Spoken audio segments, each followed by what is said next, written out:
It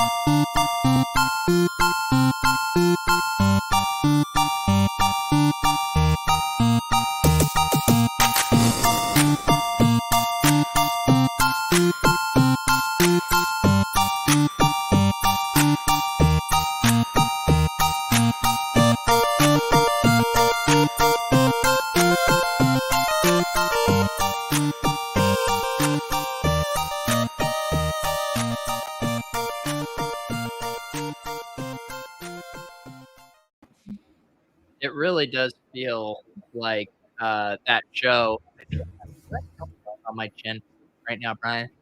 I think my wife tried to flag this. Yeah, you're good. Am I good now? All right. Yeah. Had calzone on my chin. I think it's crazy that it was a week ago that we had Chess is okay on. It truly feels like an eternity. I don't know if this is just a product of the season and time flying, but lot of drama ensuing since that interview. Yeah, I think like a month ago, I said there's not a lot of drama going on in DFS. That changed quickly. I know. Yeah, because I feel like I know you keep tabs on the poker world maybe a little bit more than me. I saw Taylor Caby was on the Doug Polk podcast. I got to check that out. But I feel like the poker world just has way more beefs. There's just way more kind of like I'm better than you. Fine, heads up for rolls. Staking shit. Something about DFS though. We had been in a lull basically since the Osimo and Empire Maker head to head. And boy, things picked up this past week. Yeah, it's definitely more in poker. Also, head to head DFS is kind of lame, and that's really the only way to decide it. And like most pros are GPP pros, I think, Right. So it's like, what are we going to cheap GPP? We're already in competition as hard as we can. Like, what's the test going to be? Yeah, I mean, you basically need, like the Negreanu and Polk thing where they had a pretty big sample size there. I guess even the Phil Galfond challenges, they had a ton. I mean, you basically have to agree to be playing like just so many slates. And I think that would be the true kind of testament. And you would have way better thoughts on this than me, but just this idea of playing multiple sports, like a bunch of slates over a long period of time and just really try to get rid of as much short-term variance as possible. Yeah. I mean, I think it's poker also too is like, who's the best poker player of all time is still a debate. Cause like, I don't know, is the person who won the most money. It's the best cash game player, the best tournament player, the person who can play all the mixed games. Yeah. Blah, blah, blah. I don't know. I'm honestly not even, I don't care. Yeah. Like poker or DFS, like in lists, stupid like clickbait listings don't do it for me. Yeah. Although I did rank the top 3 NBA DFS players of all time. Did you? I tweeted it out. Yeah. I missed this. I can tell this is a joke by how you're setting this up. What was your tweet? It was Chess is okay, Petty Theft, and the Evil Empire. Okay. Those Okay. top 3. What I haven't I didn't get to listen to Petty Theft on Blender's podcast yet. I assume is that something you're referencing? No, that's been the better tweeted out his Evil Empire tweet. Yeah, the reason I got tripped up for a second is because wasn't Doug Polk's early poker crew with like JMO and stuff, weren't they called the Evil Empire as well? I think that's what they called themselves. Honestly, he was even like at after my time. Yeah. Just a little bit, like, because he was like low stakes when I was still playing, and then he played after Black Friday. I stopped. I recognize the name. So like I wouldn't know. Yeah. But yeah, let's the chat is all talking about Ben the Better. I mean, there was the ship at Halabalas. That's all I remember is those guys. Okay. Those guys. So Ben the Better put out a tweet where he said, is the implication that he's launching his own kind of like tout service called the Evil Empire? Or is Osmo, Roto Grinders, and Fantasy Labs the Evil Empire? Right. That's what I wasn't sure. And I think I honestly, I love this play by him. I think there are some things we need to tighten up. He did want people to use the banner as their profile pic on the DFS sites, the horizontal kind of panoramic nature of it didn't really lend itself to kind of a circular avatar. So I do think we need to kind of workshop a few things from a branding perspective. He missed out on Awful Mo. Luckily, Lou Dog, I saw, hooked him up with a Photoshop there. But I love it, man. We had the Calvin Hobbs pissing on the Roto Grinders Fantasy Labs and Awful Mo. I feel like he's onto something here. Yeah, so I'm assuming that's his idea for a site. So he's got to be Evil Empire. Man, the gods are angry over here tonight. I don't know if you could hear the thunder. I can hear the thunder. Yeah. I'm assuming Evil Empire is him. That's why I said Evil Empire, top 3 player of all time. Yeah, he was, and he did. What was the tweet tonight? He said he was going to post like 20 head-to-heads, and I assume they got scooped up. Were you able to grab one? I didn't bother. Did you though? Because I fired a bullet in the Toads contest. I sure did. Do you think Osimo was trolling when he said he maxed it? Oh, probably not. He's a bit of a degen. I feel like I'm off to a good start though. I have Duarte here, right? Yeah. Okay. Good. I had a bunch of him today. Okay. 22.75. Who else you got in there? And you just revealed your lineup. Oh my God. Do you think Osimo just screenshotted it, is now making late swaps to exploit me? He's going to dupe you now.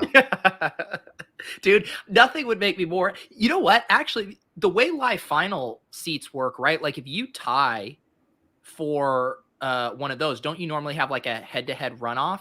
Like if you tie for a CryptoPunk or whatever, an NFT, are they going to make us play a head-to-head for it? Or could I just say, hey, let's take this to fractional and Osimo and I will joint own this Toad? I bet they'd let you compromise.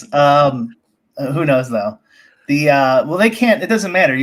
It's like poker. It doesn't matter. Like remember they used to make the rules where for the TVs they wouldn't let you split first place. Oh yeah, like in the mid 2000s, late 2000s. Like, well, you could just go in the bathroom. Like, we're gonna split, right? Yeah, okay. And then isn't that what ended up happening at all those? It was all under the table deals. Sure, yeah. So definitely possible. I don't know about heads up. I don't know about 2 players, but I know I've tied a few times, and it does go to a runoff. But that was with more than 2 players. The chat, apparently I mushed him. The second I put him on the screen, Duarte went to the locker room. Damn it. Brian, do you want to? There's 2 times that I've tried to play NBA DFS. The first time was the night the league shut down, the Rudy Gobert night. And the second night, my guy on victory lapping gets hurt. How bad was that injury? I actually need him. Yeah, I mean, but he was so cheap. Like, hasn't he almost already paid off value in the first half? You want to win a Toad, buddy? You need a lot of points. You're right. Get fucking back out there, man. Get him back out there. We need a 10x. We're not getting cash, Pete. I'll take a cash. We want a fucking Toad. God, that's the most inspiring thing I've ever heard. We're not trying to cash, Pete. We want a fucking Toad.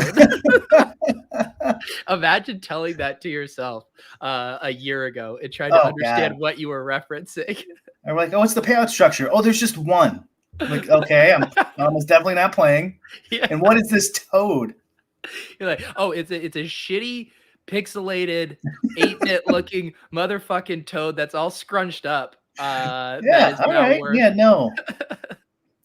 that Taylor KB interview, I don't want to ruin it for you. He was into punks early. Oh, you probably know that anyways. Yeah. With your bros, the ETR guys. He was one that was helping us when we were picking out our first punk because he was so deep in those streets. So he had kind of a good eye for those traits. He needs more peer pressure. If I could have just shifted my Top Shot role to punks. I know. Can you imagine if we weren't sitting on a dusty cosmic and you and I were fractionally invested in a punk? I mean, what were we thinking? Oh yeah. Well, with all the ones I bought, me and Pat really actually. Yeah, you and Pat, like you guys went ham. Like even I had to tap out. I was like, you guys knock each other out because and then he was encouraging me. And yeah, but I don't know, probably wouldn't have done it anyways. But yeah, it would have been instead of no money, it would have been, millions of dollars. I think Honestly, I still think you're going to be fine. It's just having to Yeah. be far more patient than you would with CryptoPunks. Yeah. Yeah. Top Shot. I mean, they're I don't know. They're still printing a lot, but Yeah. I mean, it's still pretty cool. Yeah. It's funny too, because I remember, some of those discussions we had all about kind of like the rent seeking and, letting the market just play out. And it has been nice to, as someone who's been minting a bunch of these like NFT projects and just trying to flip and stuff, that, you see the market adjusting. Like we're clearly at oversaturation with these kind of profile pick projects. You could see everyone coming in trying to flip, the price and the floor cratering because no one actually believes in the project. And Yeah. it is kind of, to your point from before, it is kind of refreshing to see like the market just play out naturally. People can keep spinning up rugs, they can spin up dusty, shitty projects, and the flippers can come and continue to try to speculate, or they get burned enough that they say, okay, I'm not doing this anymore. Yeah. It's the Wild West, right? Yeah. And that's the best time to be in it. You're gonna get burned, like just like poker sites would go down, sports books would go down in the early 2000s and stuff, or just not pay you. There's nothing you could do about it. But it's the best time to try to make some cash. Yeah, because there's so much asymmetric upside with that stuff still, even though things are cooling out. Like, yeah, you might lose, 0.1 or 0.2 ETH, minting 5 of these, but like some of these projects will have a 1 ETH floor in a couple months or something. So you can see the way that moves. Although we're now in a really interesting spot right now where we're hitting all-time highs for Bitcoin. I believe Ethereum's almost up to its all-time high. Close enough. And you can see the price action on the NFTs slowing down, and it makes sense, right? Like where it's like, okay, we're flipping. I'm looking at my account value, and it's like, I don't want to spend this ETH that's value just continues to go up on an illiquid JPEG, and the market is kind of slowing down in reaction to that. Yeah, I asked you about this a month ago or whatever. Like, what's going on with that? Because for me, I'm like, well, what if Ethereum doubles in a week? Like, I don't want to be holding this fucking, goon. I don't want to be holding 10 goons and eat doubles. Yeah. No, I think that's a common sentiment for people, and because a lot of the sites too, like as much as things are denominated in Ethereum, OpenSea still shows you the US dollar value. And like you start to get some real sticker shock on some of those things when you see how much you're spending in US dollar value. I mean, it's wild what you can justify in Ethereum. And then when you really are like, holy shit, this is now worth 4,200. Like what am I doing right now? It's it's crazy. It's a lot of gambling bros in there. I'm surprised the normies have got in, like enough normies have got into it, but they have. I think because of the effect you're talking about, when it's just in ETH that they bought for $25 in ETH, 8 years ago. Yeah. They're like, well, whatever. Yeah. Well, the irony is this then becomes the best time to buy NFTs because you're getting huge discounts. It's like, it's the whole thing about always contra trading like your emotions, right? When right now everything in your body is sell, just put it all into Ethereum. Well, it's probably actually a good time to buy the projects you actually believe in long term. And then when the pendulum swings, it's a good time to take profits and put it back into ETH. Yeah, definitely. Go ahead. No, you go ahead. I forgot what I was going to say. It's coming to me. It hasn't there. What did you just say? The price in ETH? I forgot. I lost my train of thought. I was just making the point that like it just doing the opposite of what you want to do right now, which is move all your NFTs to ETH and just ride that up. Oh, okay, that's presents a buying opportunity. Yeah. Man, I can't believe that. I just completely lost it. It's taxes too. Yeah. Did you see Bob Vulgaris said tweeted out? I saw it might have even been a reply. I don't know if he tweeted it out. That eventually you'll just be able to do what rich people do and get a loan on your crypto, so you don't have to pay the taxes. So like if you get a cheap loan, of course that's way better than paying 25, 40, 50% on your crypto. Yeah. And like this is what made me think of it was, well, I can also just get this other, crypto type or NFT or something. I'm not sure what the tax implications are. Has anyone looked into that? Like if you sell your ETH for an NFT, does that mean now you got to pay taxes on that purchase? Yeah. As I understand it, it is two taxable events, selling the NFT and then converting the Ethereum to fiat. Those are two separate taxable events. Can you write off your burn, the gas? The gas? Yeah, I think so. And there's sites, I think it's WTF fees, and you can go look. It's like I've barely been in the game for that long, and even my number takes my breath away when I see how much I've paid in gas fees. So yeah, I'm sure hoping as I understand it. Not advice here, not tax advice. No, not NFA. Remember, Brian, when you had me put that in the show description of some of my Top Shot videos, which I'm not even making fun of you for. It was very good advice. But I haven't been putting it in there lately. Yeah, well, you guys give a lot of advice. Some asshole that always comes around and ruins it for all of us, right? And then sue somebody. I will say it's very smart for us to be cautious, but we look like choir boys compared to some of the pump and dumps and shit that you'll see on Twitter, this kind of paid advertisements that people are doing with these crypto. I mean, we do truly look like angels in comparison to what is going on out there. Yeah. I mean, I've tweeted about it before. My dream in life is to get enough followers where I could pump and dump an NFT for a healthy profit. And you see it out there, but it's also you kind of want it too, because if you I'm watching, you guys in the forums and stuff. If you know what you're doing, it doesn't hurt someone's pamping your bags a little bit, right? And if you can get out ahead of it or sell it before it goes down or keep it or whatever. Well, I mean, think about it too. I mean, touts in DFS and fantasy, they'll get a lot of shit, especially from regs and DFS players. But think about the dynamic with NFT touts, where it's a lot of the project success is just directly tied to them pumping it. Whereas at least with DFS, it actually matters what the players do on the field, on the court. That's ultimately what decides who wins and who loses. Touts can steer things, but it's it's a way bigger piece of the puzzle for NFT touts or influencers, so to speak. It's a huge part of the equation. Yeah. And I know nothing about the art industry, but I would assume it's the same way. That just certain people say, now this is cool. And so therefore now it's cool. Yeah. Yeah. Yeah. I mean, Brandon brings up this fun one. This is one that I'm getting a lot of entertainment out of right now. There's this kid. And again, I don't even technically know if he's a kid because he's anon. He's just decided to present as a kid. And I have no reason necessarily not to believe it, but I still think there's probably a 20% chance he's a 35-year-old dude.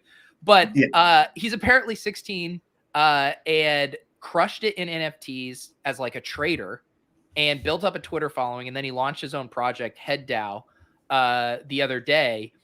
And he's literally tweeting in between classes. And he's using a good chunk of the money he raised selling his NFTs to buy back NFTs for a DAO that is related to the project. So he bought a CryptoPunk, he bought a Bored Ape, all this stuff. But it's hilarious. As Brandon says here, where people are getting excited every time this 16-year-old tweets. We're making jokes about I hope there's a fire drill at school today so he can pump his project. What the fuck is going on? What a waste of school for this kid. Just get out now.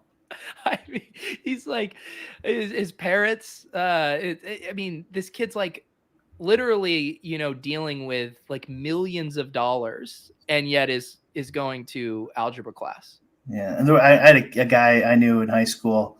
He was a senior when I was a freshman, and he had his own software company, and he was making 50 times what the teachers were making, employing his friends and shit. Yeah. There is actually confusion because there's been 2 different stories about 16-year-olds in NFTs. There was another story that Iceman is referencing last year. I don't know if you caught wind of this. There was some other project, actually, a mashup of our beloved Toads that were trying to win tonight. Creature Toads, like 2 projects. They had a Discord hack, and this 16-year-old hacker like drained or extracted, I think it was, I don't know what it was, like somewhere close to 1 million. Someone can let me know in the chat. And then they started talking about it on a Twitter Spaces. He hopped on the Twitter Spaces. He got so spooked by people calling him out or whatever that he returned all the money. This 16-year-old hacker found a way to get all this money and then got scared and gave it back. So these 16-year-olds, man, they are running the game right now. What's the name of these guys? The millionaire one. The above board one, the non-hacker. Yeah. Shamdu. Yeah. If you, his Twitter handle is the Shamdu, TheShamdoo. Okay. He's a little kid with 30,000 Twitter followers. He's a kid. He's a good kid. He's actually pretty funny too. I like his pinned tweet. 1 DM can change your life, and that's why I don't respond to any. That's pretty good. Yeah. So yeah, it's fucking crazy out there right now. It's absurd. Did you listen? But thinking of all these people that are just so fucking accomplished at their age, I was just listening to SBF on the Invest podcast, the guy who's going to be like the richest man in the world. Dude's 29. Absolutely insane. Did you listen to that? No, I didn't. Which podcast? Sorry. Invest Like the Best. Patrick O'Shaughnessy's. You know who SBF is, though? The guy who runs the FTX exchange. Oh, you know what? Yeah, I do. I think he's a philanthropist too, right? Yeah. Yeah. Because I'm pretty sure it's the same guy. He's here in Chicago with someone I know he's giving a lot of money to the city.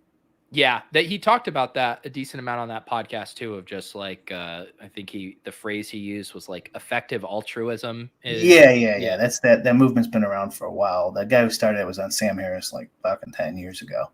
Yeah. I listened.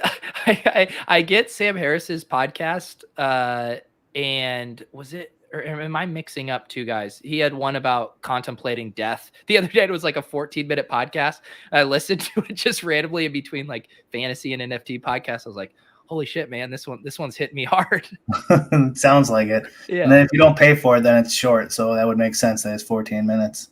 Yeah, he's trying to lure me in to find more of his thoughts about death. But to answer your question, I'm older than you, but even still, like, we didn't have a chance to do that shit. It's a lot easier now, right? With Twitter, YouTube, crypto, so many poker. Yeah. Back, poker wasn't, obviously I did it, but those things didn't exist forever. Like, how are you going to make money in the fucking 80s, 70s, 90s when you're fucking 16? Yeah, you got to scale your lemonade stand business, which is illegal. Right? The cops could arrest you for not having a permit. Yeah, I get it. That is an interesting thing. They clearly have the avenue and the tools and the resources to succeed, but you also still have to assume that these kids, like, I don't even think there's no chance that I'm fucking doing, even if I was 16 right now in this age, there's no chance that I'm, spinning up $1 million DAOs. Where you could have? The literal wild, wild west. Like fucking prospecting or starting a saloon or a whorehouse. I wish you had your poker side over your shoulder for that take. It's true, though. When it's the Wild West, there's money to be made. Yeah. I was just gonna say we got Travis in the chat. He wanted to stop by and say thank you again for the kind words. I assume about your NBA DFS power rankings. Yeah, that was a high compliment. I mean, technically, I have Evil Empire and then a big drop, and then those 2 guys. But I didn't want to. I was dying laughing at your tweet that when you quote retweeted Bales's tweet and then asked Jess is okay, and then he just replied, "I've never heard of him." That was a good bit. Bales liked his tweet, but not mine. What the fuck, Bales? Really? Yeah, that was funny. That what did you think of that whole exchange? I assume you saw that all. Yeah, I've looked at it a little bit, but then someone said they're still going at it in the chat here. So I guess I need to maybe we should bring it up. I love this shit. Jeez, I never thought someone named Miss Kristen would comment on one of my shows. Pete and Brick start a whorehouse in Reno as a bit. Not anymore. It's self-regulated and shit. I'm not into that. Yeah. There's something far less cool about 230-something-year-old guys. Right? Yeah, we're not 16 and 29 or whatever. You kids can have your crypto. We're starting an old-fashioned whorehouse. Making money the old way. Can I pay in crypto? Well, all right, yeah. Yeah. That's what'll make it revolutionary. We could I haven't seen the latest developments. Basically, there's been a kind of like long-standing, obviously Hermsmeyer, very anti-crypto, has beat that drum for many years. Bales, obviously very pro-crypto, has beat that drum. And it seems like the tensions just kind of boiled over recently. Bales responded to one of Hermsmeyer's tweets and just kind of laid it out and said, hey, you've been very condescending about this over the years, and you're clearly not adjusting your priors. And then Bales then had another tweet today where he just went all in on calling Hermsmeyer a charlatan. So I haven't seen anything in the past hour. I haven't been on Twitter, but it sounds like they're still going. What? So charlatan as in like he gives out betting advice and stuff, but he's not a real bettor. That's kind of what I got out of it. Yeah, that's been another. They have a few different kind of layers to the beef, but one of those being like the skin in the game thing has been a point of contention.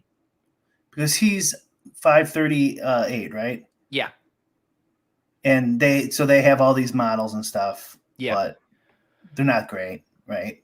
Yeah. Well, and I mean, so Hermsmeyer, a couple of the things he's known for in the fantasy community is, first off, the air yards by low model, which has been proven to have a very high R. It's been a solid model. I think now really good projections like bake in to those things, like what's the opportunity and usage that can point to, a player who might be undervalued. But I think the air yards have been good. And then he also was in the limelight for the defenses don't matter. And that's really where a lot of the skin in the game takes came from, because a lot of the gamblers and DFS players were like, no, this is stuff we factor into our decisions when we're building lineups, and we put our money where our mouth is with this. And you're saying defenses don't matter, but you're not actually have any skin in the game with this take. So I think those were a couple of the older things. And then there's all of the Bitcoin stuff where Hermsmeyer just always tells people to sell, says crypto is a scam, it's a house of cards, yada, yada. And so, but this has been going for years as Bitcoin continues to go up and up and up. Peter Schiff.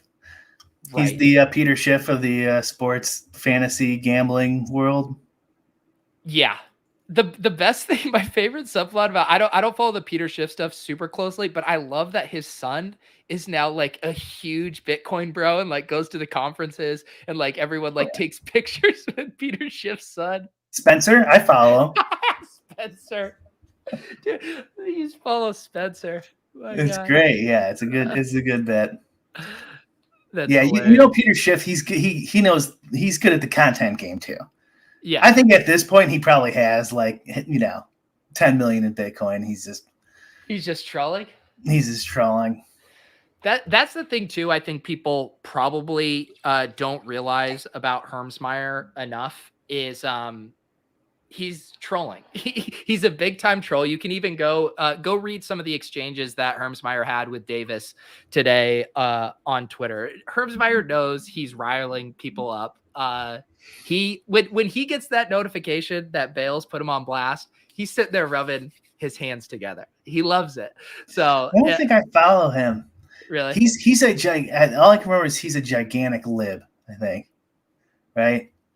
No, Hermsmeyer? maybe I have him wrong. Mixed up. No, yeah, he's not. I mean, I wouldn't categorize him as that. That wouldn't be my first way to bucket him. That's how I bucket everyone. Here we go. Duarte back in the game. Toad's back in play. Toad's back. We're not trying to min cash. We're trying to win a fucking toad. You're trying to cash. Trying to win a fucking toad. I was trying to be okay with my 23 points here. Oh, my Joel Embiid plays looking nice too here. What? 25 points. Oh, I got him too, yeah. In the first quarter. Maybe I should try to find my my toads lineup. I think I'm in a toad, dude. I'm sweating an actual contest. No way, dude. When you sort by top prize, what comes up? Like, just you're an idiot. It does say you're an idiot for first place. No way. No way. Look who's in first right now. Are you fucking kidding me? Who's in first? I'm not looking. Oh, fucking shit, C-Dome. Did I tell you when he C-Dome's gonna win a toad. When he man, I don't want to tell the story because I don't want him to block me. No, come on, Brian. We don't censor ourselves on this show. When I won that seat to the whatever MLB championship, he DMs me, boy, I'd like to get 2 home runs in the top of the 9th, win the seat to the championship. Well, I'm like, just saying, Chris, I'm driving, dude. I don't even know what you're talking about. He's like, oh, well, you got lucky and won a seat. Dude, has the Crypto Rangers project sold out yet? I don't know, but I still got one of those. I'm gonna get one of those fucking Rangers. I think you have plenty of time. You have plenty of time to still get one of these. You know, I caught your show yesterday briefly, and it didn't seem like everyone was bullish on the Coinbase marketplace, NFT marketplace. Well, anyway, maybe it was just Andy. I was kind of busy, so I didn't watch a ton of it. I think it's definitely going to be it's be easy for me. Just like DraftKings, you know. Oh, I think it's going to be huge as far as on onboarding. I mean, their wait list already is just absolutely massive. I must have missed what you were saying. Yeah. Okay, where am I at here? Oh man, my lineup's garbage. Oh, no toad for me. PayPal money. You don't. I hope this is a rhetorical question. Is a Chris Randone led NFT project based off of Power Rangers a scam? That's my guy, and I'm buying one. Not financial advice. Wow. I think they have a white paper up on their website. Oh my God, this is incredible. I'm gonna have to check out the roadmap sometime. The white paper, the Ranger roadmap. There's nothing in this. I think I got rugged on the roadmap. I'm clicking utility. All right, here we go. One main area of focus is for crypto rangers to establish innovative ways to reward collectors, and one way is our Ranger Rewards program. It sounds like something I did at national parks when I was a kid. We've begun the process of establishing brand partnerships where collectors have perks and exclusive discounts to the companies we partnered with. We're also in the works of creating tokens for our collectors where they will be able to be used as a currency to pay for things within our partnerships. This takes top-tier technology, diligent networking, strong social presence in our community to revolutionize this NFT initiative. I'm sold, Brian. It sounds like you're already sold. Oh, yeah, I was sold. The day I found the day I got the bad news, you know, he apologized first day, but I was still sold. To all other NFT projects, I normally charge 1 Ethereum for this kind of promotion on the show, but we are such big fans of the Crypto Rangers that we did that for free. It's true. You've probably given him more pub ever, you know, even though he's blocked you. Yeah, Jake said, I don't know why he wouldn't unblock me. I mean, if he unblocks me, I'll promote it more. Would you buy a Crypto Ranger if he unblocks you? How much are they going for? I don't know, chat. All right, let me see how much these are on OpenSea. And you have to keep it for 6 months. Okay, so it's a 0.054 floor on OpenSea. So that's about $224. I would not pay $224 to get unblocked there. If we can get down to, I will buy I will buy at 0.01 to be unblocked, but only if I get a assurance that I'll be unblocked. Osidom's PMR is not looking too great here, though, to hold up. He blew his toad early. Yeah, blew his toad early. Lick the toad. What's a good PMR right now? Well, whatever. A lot of points and a lot of PMR. You don't really know yet. Dude, I'm fucking killing the game. I have 304 PMR right now. Oh, that's fucking really good. Dude, I think I'm going to toad, man. Brian, if you win the toad, will you change your profile picture to the toad? Look who's number 5. No, I'm not going to change my profile. Dude, if you win the toad, you got to change your profile. Who gives a fuck about a stupid toad? Dude, it's a fucking toad that you won. You have to change it to a toad. I don't know. No, Brian, here's the deal. I'll Photoshop the toad onto your head. That I'll do. Ducking, and then you change it to that. That I'll do. Okay. The White Panther with the toad on it.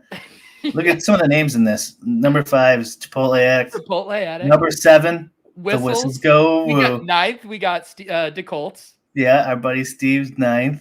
Oh, who else we got on here? Steve. He wouldn't even buy. No, I got him to buy some Bitcoin.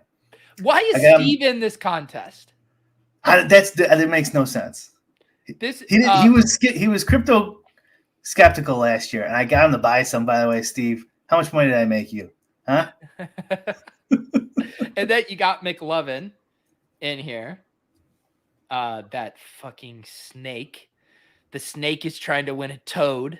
McLovin didn't respond, by the way, to chess. So I heard he was going to take the high toad with kind of all this stuff. Oh my god! I did want to talk. Like, what kind of feedback? What kind of DMs and messages did you get from the show last week? A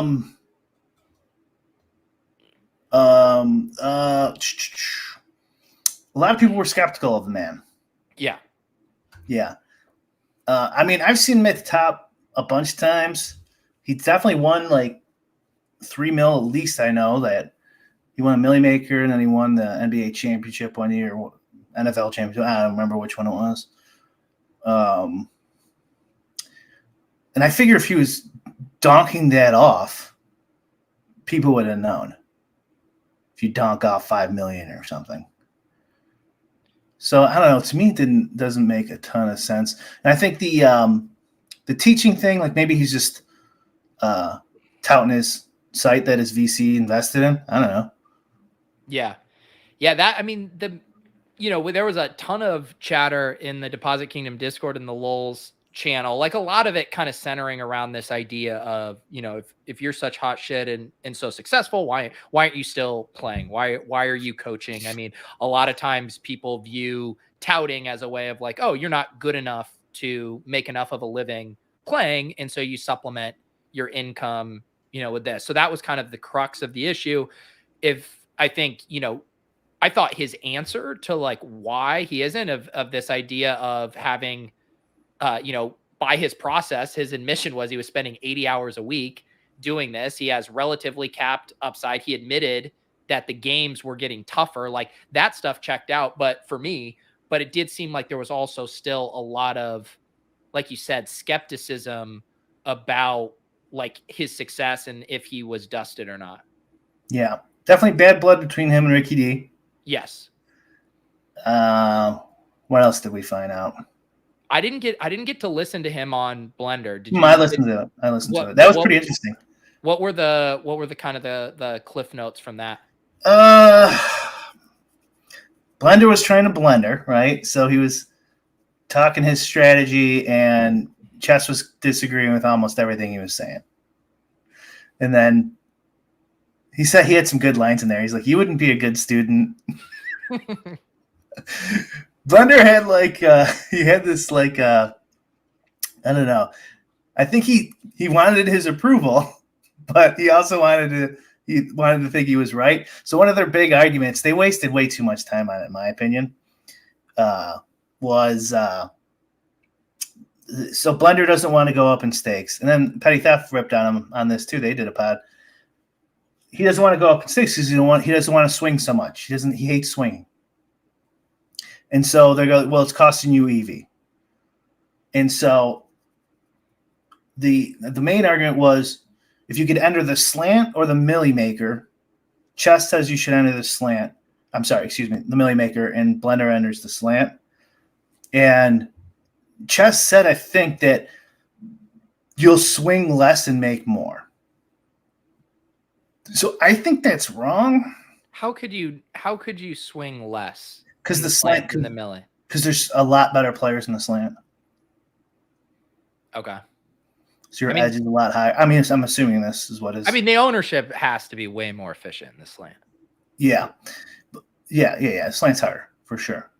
You know who? I totally forgot about this, by the way. You know, Nelson Adcock's done some studies on this stuff. I'm sure he can easily do one to fit. Someone should tweet at him. Say, you know what Nelson's Twitter avatar is, Brian? Crypto Ranger. It's a fucking toad, man. He's got a toad. He's got a toad. He didn't even have to win some stupid DraftKings contest to get it either.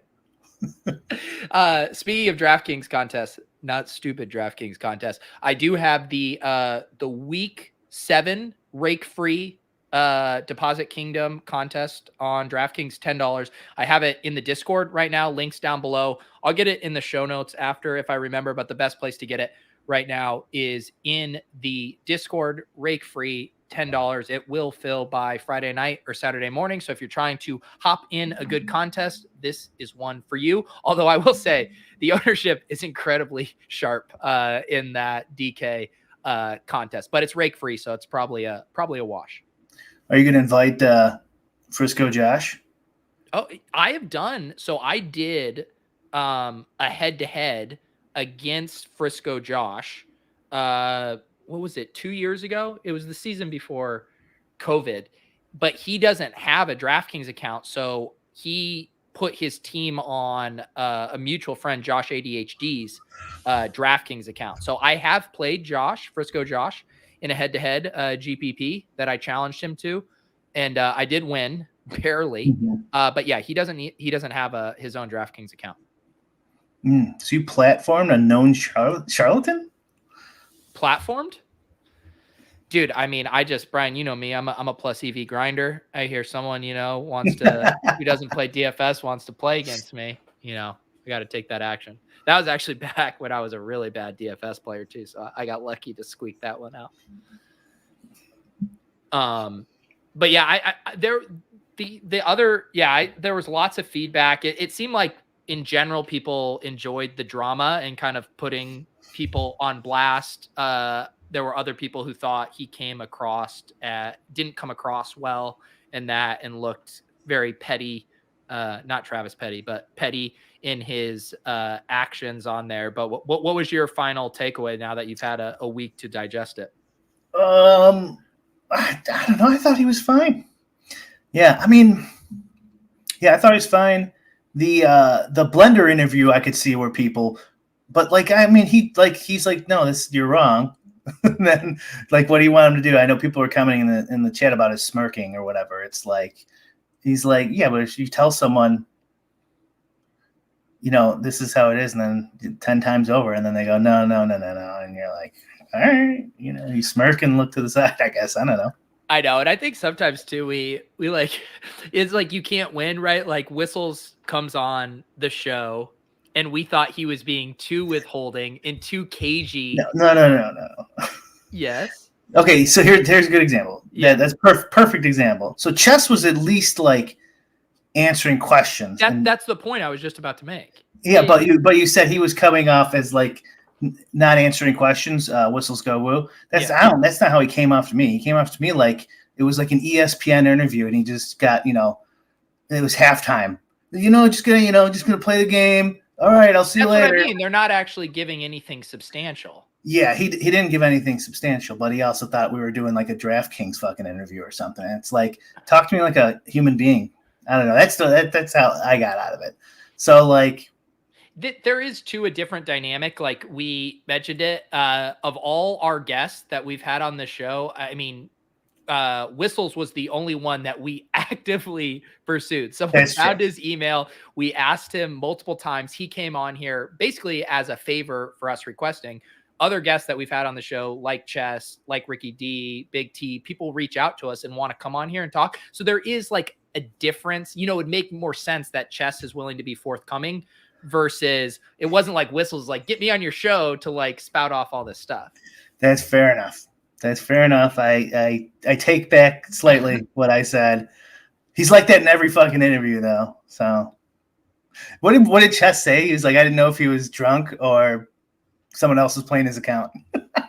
Yeah, that's. I do think in general though it's fun. It's like it's good. I think for the DFS ecosystem. I mean, the thing we always say is, and we've talked about how we thought DraftKings could do a better job with some of their live finals and kind of fleshing out the storylines, trying to like build some drama and backstory. Like you have to do some narrative storytelling to make people invested in these players, and getting this stuff with Chess is okay or Ricky D or whatever. Like it's fun. It's good to get to know these guys and know how they actually feel and think and turn them into characters that aren't just avatars.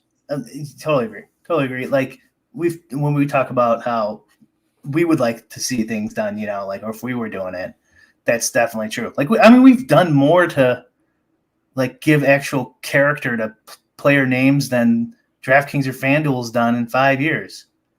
You know, I mean, honestly, like, who do you know? Like, they never have anything interesting. There's no challenges or. Yeah, I mean, and I guess the question would be, because my first take would be like, yeah, why isn't DraftKings doing kind of long form interviews with their players?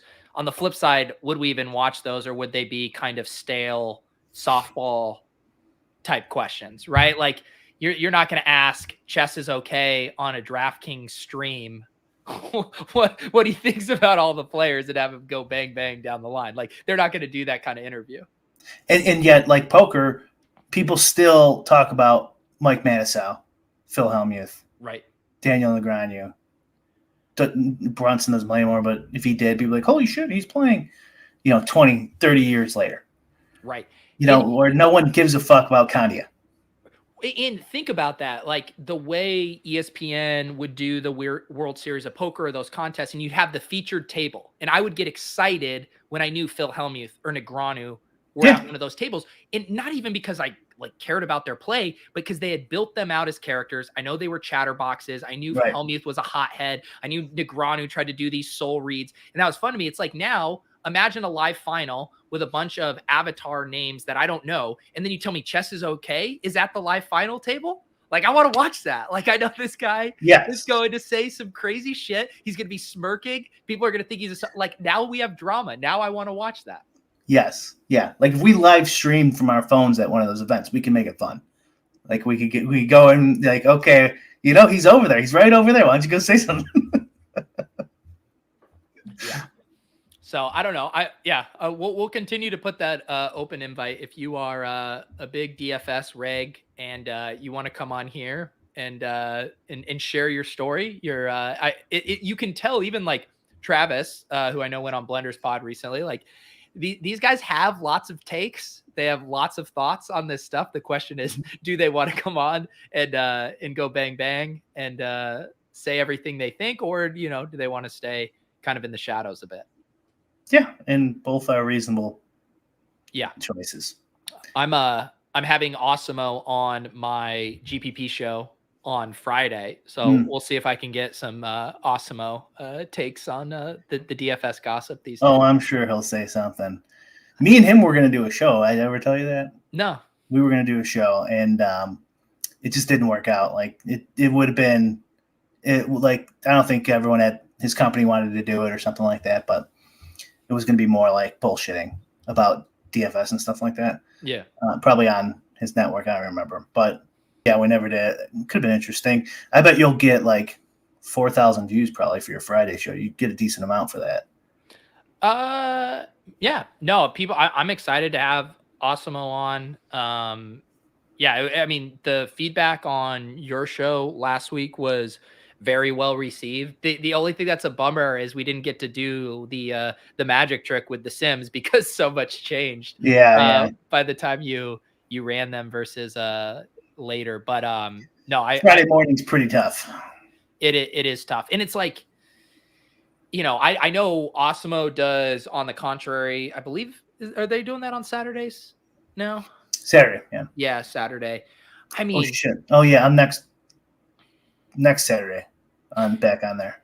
yeah. I mean, that's why, like, when I do my showdown crams on Monday and Thursday nights, like, I do them at 7:30 after inactives are in. We have all the updated projections, the updated sims. Like, you can give the most valuable information possible, where it's like most non-evergreen DFS content is worthless if you're not doing it after inactives have come in. There's just too much, like, one projection change of a guy's, median projection shifting 3 points can adjust the entire sim for that entire slate, Mm-hmm. So it is tough. And that's why I try on Friday. Everyone wants to talk about the plays. They want to talk about that stuff, but it's like, I try to skew it as evergreen as possible. So you can listen throughout the week, or you can go back and listen to the show with Brian and you can get some really valuable takeaways of how to think about GPPs. And that's my goal, because, like, going back and being like, oh wow, Nick Chubb is out and now Kareem Hunt, like, no one gives a shit about that anymore. Definitely. Jake has a good suggestion for Friday for you there. Ask Awful Mo questions only about the Evil Empire. I will see. I actually was kind of worried that Osmo might actually cancel the guest appearance now that Ben the Better has fired shots at him. Yeah, well, there's competition. If he wants to stay number one, might not be able to make a show. Hey, change of pace really quick. Yeah. The KB Polk interview, Polk, and he's talked about this a few times on his podcast about how over the years his average viewership age goes up and it never gets any younger. And it's like, they talk about it. It seems pretty obvious to me that it was Black Friday, obviously, and just it's not nearly as popular as when we were young. And so, like, just guys aren't doing it. And so it's interesting, since your channel is so much bigger than mine, what your age ranges are and stuff like that too, because I think there's a chance, you never know, but, like, actually, I mean, it's unlikely, but, like, I think there's a chance that could happen just with sports, kind of. Right, we're still in this new generation, right, where the, like, homogenous culture is kind of polarized a little bit or changed. Yeah. From, like, how we grew up the same way someone in the 70s grew up. We've talked about this before, and like, maybe there's, like, sports is just, like, on the back burner, so no sports betting, no DFS. Yeah, I also think a hard thing to untangle from that, though, is just that people kind of grow up with that content. There's a certain kind of poker fan that, like, has grown up with Doug Polk's content, and that resonates with them. And, where Doug Polk isn't necessarily maybe going to be as relatable to some 18-year-old who's just starting out or whatever. I know this girl who is a very, very successful, like, lifestyle blogger, and she started her brand when she was in college, and now she's a mom. And her audience, like, she's not marketing to college kids anymore. She's now a mom blogger, and she's talking about stuff for kids and clothes and all of that. And it's like, her audience has grown up with her, and that's her audience. It's not like, well, I'm still trying to, like, talk about fashion for college kids. Like, that audience doesn't care about her anymore. And it's probably not quite as transferable to DFS because it's less, age and life specific. But I do think there is that element of, like, who you relate to. I mean, you look at my demographics and I'm probably, like, in the smack dab the middle of, like, most of my audience is 25 to 40-year-olds. It's like, I think people do resonate, like, in those pockets a decent amount. 25 is pretty young. He was saying like 28 is pretty rare for him or something like that. Well, we did that experiment in the chat. Was it about a month ago? That's right. Yeah. There were a lot of young kids that, or at least if they weren't lying, that said they watched the show. That's right. Yeah. Yeah, and my like, 1 in a million, maybe not 1 in a million, 1 in 100,000 chance that this just all kind of isn't as popular. Doesn't necessarily have to happen for a while, Maybe like the next generation. Yeah.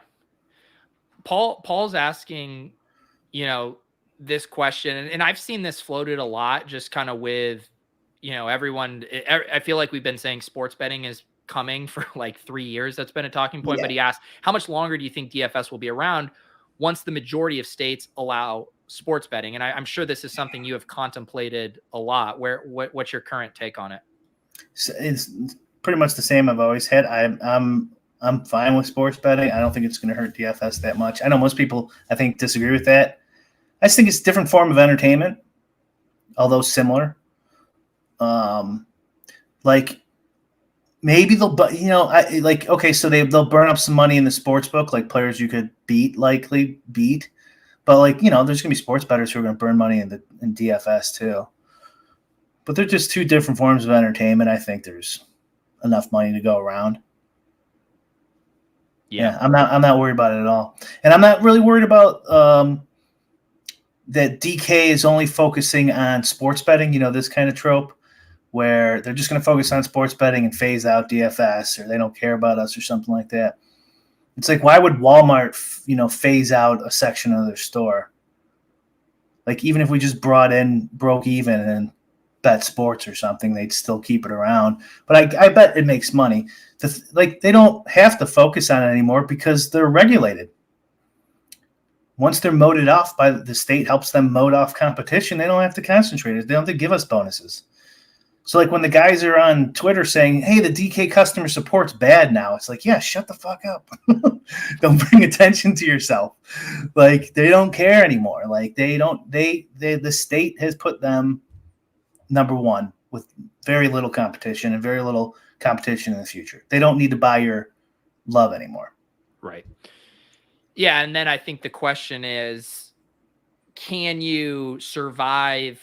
Can the industry survive on that kind of cruise control mode, versus in a perfect world, right? You'd want them very attentive, adapting the games. We joke all the time. We want an assistant to the regional captain. If DraftKings primary focus was DFS, we'd probably have more interesting game types. We'd probably have really good super flex contests on DraftKings where we could play 2 QBs. We'd have an assistant captain on Showdown. We'd probably get these things. So that's the question to me, is like, how sustainable is it in cruise control without innovation? Yeah. Well, I mean, if you have a whole bunch of competition for, I don't know, like a mechanic or something around the town here, it's like you could go shop and like tell them what you want specifically. They might change, or like a store, like a small grocery store versus Walmart. You know what I mean? The small grocery store might be like, oh, we'll order that for you. We'll stock that. Where Walmart's gonna be like, no, this is Walmart, dude. You buy it or get the fuck out. Yeah. They don't care. They don't have as much incentive anymore. How about that? That's basically it. They don't have as much incentive to cater to us as VIPs. And by the way, I'm not saying like, complain all you want. I'm just saying, like, I do think there's a chance, like I said, that they're going to start banning us. Yeah. The winning players. And I don't think it's going to do as much good as they think it will, unless you ban a whole shit ton of them and really flatten the curve. But even there, the shape of like just skill games is, like the Pareto principle. It's just like goes basically straight up when you get up to the people producing all the outcomes. And so unless you get rid of all of them, but then even that'll probably in due time just go right back to a shape like that. It'll be good for you till you get banned. And then that'll cause all sorts of problems too. Because then, like, I was thinking about this earlier, like someone should buy Ben the Better's account and just get like, $300,000 down, taking every single person against them that would be incredible. For as long as you can, until people would figure it out. And it'd take them a while, but they'd figure it out. They always do. Imagine a marketplace for Square sports betting accounts. So if they start banning everybody, that's what will happen. Yeah. I guarantee it. They will it'll be like Spanky and Rufus in sports betting. People, your shitty Square account will become valuable, and then they're gonna start using them. There you go. So here's the spin zone. If you're a shitty sports bettor, hold out hope that one day that account will become very valuable because you're so bad at betting sports that you can cash out on it. So watching all this content of Pete's and mine didn't do anything for you. Well, you guys still got shot. Yeah, you still have that Hail Mary. What's your long-term goal? Being a shitty enough sports bettor that I can sell it to Spanky for $100,000. Well, if I don't bink this toad, how we look at which one of our friends is winning a toad right now? Let's see. C-Dome still in first. The PMR though, that PMR is not gonna hold up. Oh, Chipotle addict. All right, I'm feeling pretty good, dude. I mean, tell me right now, Mr. Robot, 235 PMR. What's a good point total to have? Well, you probably have more than me. I have 110.5. How many you got? Yikes. 142.25. Oh, you're kicking my ass. I think I'm in a toad. You're not getting that fucking toad. Dude, how tilted will you be if I get this toad? I want you to win it. I want you to win it. Thank you. I want you to win it too. I want one of us to win it because I get to make a Photoshop that you have to change to your profile picture. Yeah, I'll do it. My only question is if I want your head to be the toad or if I want you to be dunking the toad. That's kind of really the only decision point I have now. I didn't even think about that. See, this is why you're the best. That's very creative. Yeah. All right, guys. Thank you as always for tuning in to LOLz, a hangover episode after last week's absolute heater. We do have hoodies up in the store if you want your LOLz hoodie. I saw a couple of those get ordered last week. They're very comfy. Brian, we'll get the audio up on the podcast feed in about an hour or so. Anything else you'd like to plug? I did some prop bets. If you want to check them out, I did ownership for PGA, but it already started. It's a nighttime PGA last day. Wow, that's it. That's it. Subscribe to the podcast if you guys can. We have we were ranked 30th after the chess pod. Yeah. So even if you don't listen to it, just subscribe to it. There you go. We'll start ranking. Yeah, also hop in the Discord if you haven't. We got the LOLz channel in the Deposit Kingdom. Like I said, that's where you can also find the link to the Rake Free contest on DraftKings, and it's the gossip corner for everything discussed on LOLz. Lots of good conversation in there as well today. So follow Brian on Twitter at Brian Hooper _. I'm Peter Overzet. We will see you guys next week.